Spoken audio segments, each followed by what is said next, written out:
Bismillahirrahmanirrahim. Assalamualaikum warahmatullahi wabarakatuh. A'udzubillah, alhamdulillah, wala haula wala quwata illa billah. Asyhadu an la ilaha illallah wahdahu la syarikalah wa asyhadu anna Muhammadan abduhu la nabiyya ba'dah. Allahumma shalli ala sayidina Muhammad wa ala ali sayidina Muhammad. Ilahi anta maksudi waridoka matlubi a'tini mahabbataka wa ma'rifataka. Kehadapan dan di hadapan hari sisilah tariqah qadiyana sabadiyah mahad suryalaya wabil khusus murabina wa mursuduna bihaddad zaman Syekh Muhammad Abdul Qasim Qaddas sirah al-Fatihah. A'udzu billahi minasyaitonir rajim. Bismillahirrahmanirrahim. Alhamdulillahirabbil alamin arrahmanir rahim maliki yaumiddin. Iyyaka na'budu wa iyyaka nasta'in ihdinas siratal mustaqim siratal ladzina an'amta 'alaihim ghairil maghdubi 'alaihim waladdallin.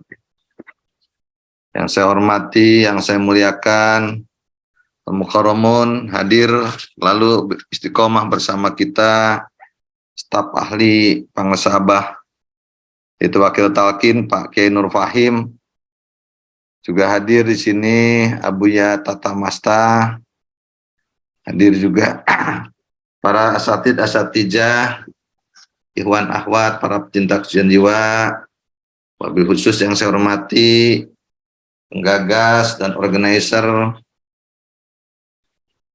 Manaqib Online sedunia, Teh Susi, sama siapa nih? Sama si kecil ya? Oke, ya. Hadir, Umi Syahid belum kelihatan di sini, biasanya sudah hadir. Oh iya, oh barengan, ya ya. Tumben biasanya kameranya baik lain, sekarang lagi berdua ya. Teh Ira belum kelihatan. Para petugas Manaqib, oh sedang ada acara bersama ya. Oh ini jadi lagi nobar ya, nonton bareng. Oke. Para petugas amaliyah yang barusan saja melaksanakan tugas, Ibu Bapak Iwan Awad semuanya, ada Ibu Kartini di Amerika, Bu Wahyuni di Inggris, Bu Aisyah, Pak Joko, Pak Dedi, Pak Sodik, Bu Bulan, Bu Eli, Bu Rizki, dan semuanya saja. Insya Allah dengan karomah Pangesabah OS kita diberikan kesehatan yang sempurna, di ijabah hajat baik kita semuanya, baik yang berurusan dengan dunia maupun akhirat. Al-Fatihah. A'udzubillahi minasyaitonir rajim. Bismillahirrahmanirrahim. Alhamdulillahirabbil alamin arrahmanir rahim maliki yaumiddin. Iyyaka na'budu wa iyyaka nasta'in siratal mustaqim siratal ladzina an'amta 'alaihim ghairil maghdubi 'alaihim. Sekarang hikmah ilmiah ya. Hikmah ilmiah itu mengoptimalkan 5 latifah. 5 latifah yang kalau dalam ini kebetulan hari ini jam ini di penghujung bulan Rabiul Tsani ya, di penghujung bulan Rabiul Tsani. Karena nanti selepas maghrib sudah berubah, sudah ganti, kita sudah masuk ke Jumadil Ula. Jumadil Ula. Ini adalah hari terakhir di Rabiul Tsani. Nah, di dalam Rabiul Tsani, sebagaimana disinggung pada minggu lalu, kan kita mengenal ada 5 titik. Nah, dalam kesempatan ini saya meneruskan yang lalu. Jadi dari 8 hikmah, 8 amaliyah, 8 rukun amal liyah thariqah qadiyana sabaniyah ma'ad suryalaya, salah satunya adalah suhbah. Jadi pada kesempatan ini kita akan bahas tentang suhbah sugro dan suhbah kubro ya gitu, hanya berbagi itu. Nah, dalam Manaqib online tidak online sih, semua Manaqib acaranya ada hikmah amaliyah dan ada hikmah ilmiah. Dalam hikmah ilmiah ini yang difungsikan supaya kita ini adalah tentang alam sadar kita ya. Kita ada dalam sodrun sebetulnya, di dalam lapisan kolbu itu sodrunnya, jadi sodrun. Jadi alam sadar, atau kalau dibicara latifahnya kita memberdayakan latifatu alam. Latifah kan ada 2, ada alam al-amri dan alam al-kholqi. Nah, kita di hikmah ilmiah itu kita memberdayakan alam al-khalqi, yaitu latifah yang terjadi pada kita berdasarkan penciptaan, proses penciptaan, bukan proses perintah. Nah, kita yang lalu udah dibahas ya, ada 5 latifah itu. Ya kalau di kita jadi 2, karena ada latifatul kulir jasad, ada latifatul nafs. Alhamdulillah. Nah, salah satu dari amaliyah, rukun amaliyah TKN Mahat Suryalaya adalah suhbah. Suhbah, apa itu suhbah gitu kan? Nah, ya suhbah kalau dari bahasanya ya dari bahasa dari as-suhbah ya. As-suhbah itu adalah pertemanan, persahabatan, sahabat ya, sahabat. Jadi pemahamannya sebetulnya kalau kita kenapa orang misalnya Abu Bakar As-Siddiq sebut sahabat, Umar bin Khattab sebut sahabat, Anas radhiyallahu anhu disebut sahabat, ya karena dia hidup di masa di zaman Nabi. Tapi untuk kita pahami bahwa tidak semua orang hidup di zaman Nabi itu adalah sahabat, ya. Oh karena dia bertemu Nabi, ya bertemu Nabi, iya. Tapi tidak semua orang yang bertemu Nabi itu adalah sahabat. Misalnya sebut saja pamannya dia, ya, Abu Lahab itu kan bukan sahabat, tidak sahabat. Nah, sahabat itu adalah orang-orang yang memang bertemu Nabi di zaman Rasul ya, sebut sahabat Nabi itu adalah ya bertemu Nabi, sering berkumpul Nabi dan mengikuti seirama, seide. Kalau yang jelas orang Muslim lah kalau ketin. Tapi kan kalau sahabatnya Teh Susi siapa? Nah, orang-orang yang pernah ketemu Teh Susi tidak semuanya sahabat. Yang sahabat Teh Susi adalah orang yang kenal Teh Susi, sering kumpul Teh Susi, dan satu visi dengan Teh Susi gitu. Misalnya Umi itu sahabat gitu. Tapi orang baru kenalan di pasar sahabat. Itu yang pertama. Secara umum, sahabat itu suhbah ini kan sebetulnya kalau dalam bahasa kita ini relasi, hubungan. Jadi esensi dari suhbah itu relasi. Kemampuan kita suhbah itu kemampuan membangun relasi. Kesuksesan seseorang dalam suhbah itu adalah kesuksesan dalam relasi. Inti suhbah itu relasi, hubungan. Inti hubungan, inti relasi adalah khidmat sebetulnya, atau pengabdian.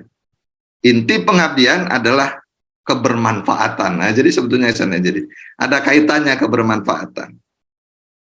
Jadi sebagaimana kata Rasul, khairun nas anfa'uhum linnas. Ini adalah kuncinya daripada suhbah. Ya, saya sebelum bicara tentang misalnya suhbah secara ruhani, kita secara lahiriah dulu misalnya Teh Susi seorang pebisnis. Keberhasilan seorang pebisnis katakanlah ya sebagai lawyer itu kan pebisnis. Siapapun itu ditentukan karena kemampuan suhbah sebetulnya. Kemampuan membangun relasi. Relasi terbangun itu adalah sebetulnya karena sejauh mana kita memberikan kemanfaatan orang lain. Nah, kalau kita bisa memberikan manfaat pada orang lain adalah maka kita. Nah, makanya kebermanfaatan kita pada orang lain itu adalah esensi keberhasilan daripada membangun relasi. Esensi dari kemampuan membangun suhbah. Jadi, kebermanfaatan itu adalah sebagai investasi jangka panjang kita di dalam membangun suhbah. Dulu mungkin sebetulnya saya punya pengalaman empirik ya, pengalaman empirik dan real. Jadi ini bukan sekedar contoh saja ya. Mungkin dulu kalau Teh Susi waktu misalnya sekolah SD gitu atau siapalah Umi Sahid gitu, sekolah SD banyak teman dan sebagainya. Umi Sahid ini sering membantu orang seperti teman-teman misalnya sehingga teman-teman terkesan. Karena terkesan itulah maka itulah investasi kebermanfaatan kita pada mereka. Nah, esensinya nanti kita memetik manfaat hasil dari suhbah Umi Sahid waktu SD dulu atau waktu sekolah dulu SMA adalah di kemudian hari. Mungkin di antara teman-temannya ada yang sukses jadi pengusaha, ada yang jadi dokter, ada jadi apa. Nah, saat kita membutuhkan itu jadi ada tertolong. Itulah sebetulnya esensi memetik hasil suhbah. Sebagai gambaran, ya saya dulu waktu saya jadi dekan gitu, saya dalam rangka bukan ya membantu yang misalnya kalau ada formasi, ya sudah terima saja. selama itu tidak ada apa namanya ya memenuhi syarat standar gitu, ya udah saya kira terima. Nah, alhamdulillah hal-hal semacam itu yang dilakukan sebagai contoh ini jadi investasi buat mereka, jadi ada keberterima kasihan dan tertanam di hatinya. Sehingga ini salah satunya waktu saya ingin membuka manakib di Cirebon, sebetulnya itu adalah misalnya membuka Holwat, Masjid Holwat, juga Masjid At-Taqwa, itu kan agak susah tempo hari. Sebetulnya ternyata itu karomah atau investasi dari, kalau dari istilah lahiriahnya, investasi daripada husuhbah saya, kemampuan saya membangun relasi sebelumnya. Jadi karena orang ada beberapa, dulu saya rekrut dosen, kebetulan mereka itulah yang kemudian membukakan jalan mencari saya, gitu, membantu dalam rangka mensukseskan itu misalnya. Nah, jadi inti dari suhbah adalah sana. Demikian pun sebetulnya kita manakiban. Nah, misalnya dalam manakiban, dalam berTKN, kita suhbah ke guru, suhbah kepada sesama ikhwan. Nah, sehingga suhbah pada dalam suhbah ini kan menanamkan ada suatu investasi lah, kebermanfaatan kita pada ikhwan lain, kebermanfaatan kita pada guru agung, kebermanfaatan kita pada ahli silsilah, sehingga menjadi tertanam, sehingga pada suatu saatnya nanti kita berpulang, nah, kita akan memetik misalnya, karena ada terkesan di mereka. Nah, itu dari pengertian. Jadi suhbah itu sebetulnya adalah hal yang penting, tidak hanya dalam rangka kita bertasawuf sebetulnya, tetapi dalam kehidupan dimanapun suhbah itu sangat penting. Karena kemampuan membangun relasi adalah kemampuan keberhasilan. Dan inti dari kemampuan membangun relasi adalah tadi bermanfaatan kita. Jadi jadilah manusia yang bermanfaat. Khairun nas anfa'uhum linnas, itu kata Rasulullah SAW. Iwan Ahwat, Bapak Ibu sekalian, Teh Susi, Umi Sahid, juga ini ada yang udah cerita tapi nggak kelihatan. Umi Sahid juga ini ada di dalam suatu mau manakiban ya, mau manakiban juga. Dalam pemahaman Pangersa Abah, bukan pemahaman, dalam pemahaman Abah pernah bersabda gitu, bahwa seorang ikhwan yang sudah ditalkin, kalau dia tidak mau suhbah, baik suhbah sugro maupun tidak datang ke manakiban suhbah kubro, maka dia akan turun yang tadinya sudah ada di makom khusus, turun ke makom umum. Ini pentingnya suhbah. Jadi suhbah ini salah satu rukun. Nah, ini sebetulnya hal ini saya yakin kalau teman-teman para ikhwan ahwat yang ikut manakib itu udah termasuk suhbah. Tapi mungkin ada di antara ikhwan apa namanya kita, teman-teman kita, relasi kita, saudara kita sudah talkin tapi masih belum suhbah. Nah, ini perlu diingatkan karena keperluan untuk menjaga supaya kita tidak turun ke makom apa namanya makom umum ya, makom umum, tapi tetap terjaga di makom khusus. Itu kata Pangersa Abah. Jadi itu pentingnya suhbah. Nah, suhbah Pangersa Abah menyampaikan ada dua, suhbah sugro dan suhbah kubro.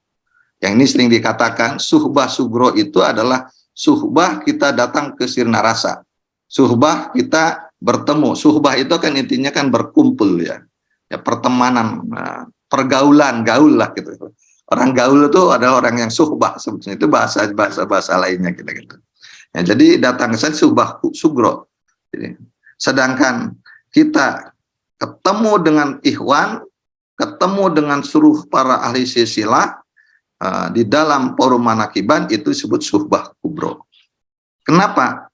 Karena di manakiban inilah lebih banyak gitu.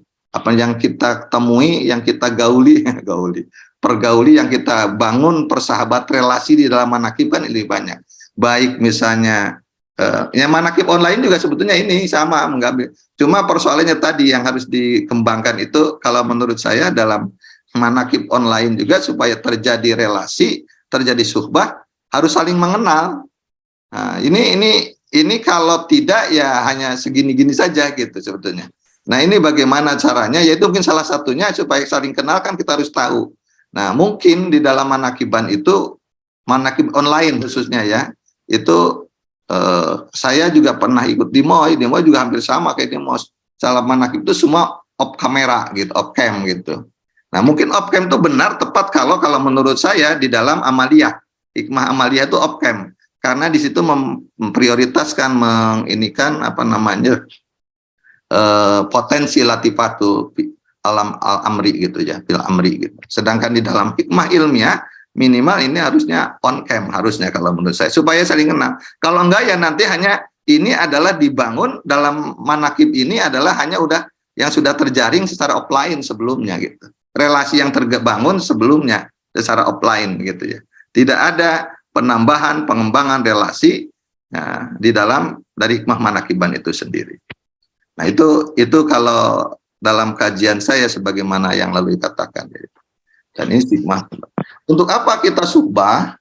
Dalam suhbah itu minimal ada 3 hal yang kita dapati. Nah ini yang pertama sebetulnya dalam rangka ijtima. Ijtima. Dalam suhbah itu ya memang kan kita berkumpul. Berkumpul dengan siapa? Yang menjadi sahabat kita. Kalau kita suhbah sugro ya berkumpul dengan guru agung kita. Nah ini kalau dengan guru agung kita justru nanti adalah ya memang semua ujung-ujung nanti ke itiba gitu kan, ke itiba gitu. Jadi istima, berkumpul. Kita berkumpul, reuni gitu kan itu, berkumpul. Istima. Dalam manakiban kan kita berkumpul. Nah cuma ya itu tadi ini berkumpulnya adalah berkumpul alam apa namanya kita tidak sendiri. Iya betul. Nah, berkumpulnya istimewa untuk apa? Kan untuk saling mengenal, misalnya tadi relasi ini lebih kuat. Hubungan kekerabatan, hubungan ya itu makin takorub gitu ya, makin takorub, makin dekat. Makin dekat. Kalau dalam suhbah tidak membuat kita makin dekat, itu namanya tidak tercipta istimanya gitu. Suhbahnya kurang efektif, itu suhbahnya kurang berhasil. Itu perlunya ijtima. Untuk apa ijtima? Apalagi dalam suhbah sugro misalnya. Ijtima itu sangat perlu juga manfaatnya karena untuk mungkin ada sesuatu yang dilakukan terutama dalam suhbah sugro dulu misalnya. Ada suatu sikap-sikap atau amaliyah-amaliyah detil yang kita tidak tahu kalau kita tidak datang suhbah. Contoh misalnya, gambarannya di paling sederhana waktu sholat saja. Teh Susi, Teh Susi Umi Said kan sering sholat di madrasah dengan para sahabat, misalnya gitu. Ini berbeda dengan orang yang suhbah hanya di luar. Ya, agak beda penangkapannya. Contohnya misalnya, berapa sih waktu kita menunggu waktu sholat dari maghrib ke isya? Nah, misalnya itu kan agak beda gitu kan.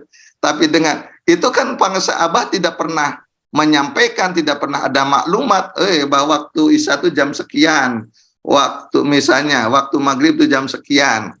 Kita memang kadang-kadang secara umum waktu sholat itu yang ngikutin apa namanya jadwal sholat umum ya, jadwal sholat umum ya dikeluarkan. Sekarang kan bisa lihat dengan di smartphone, di handphone gitu ya kan, di mana ya. Nah ini agak beda sebetulnya.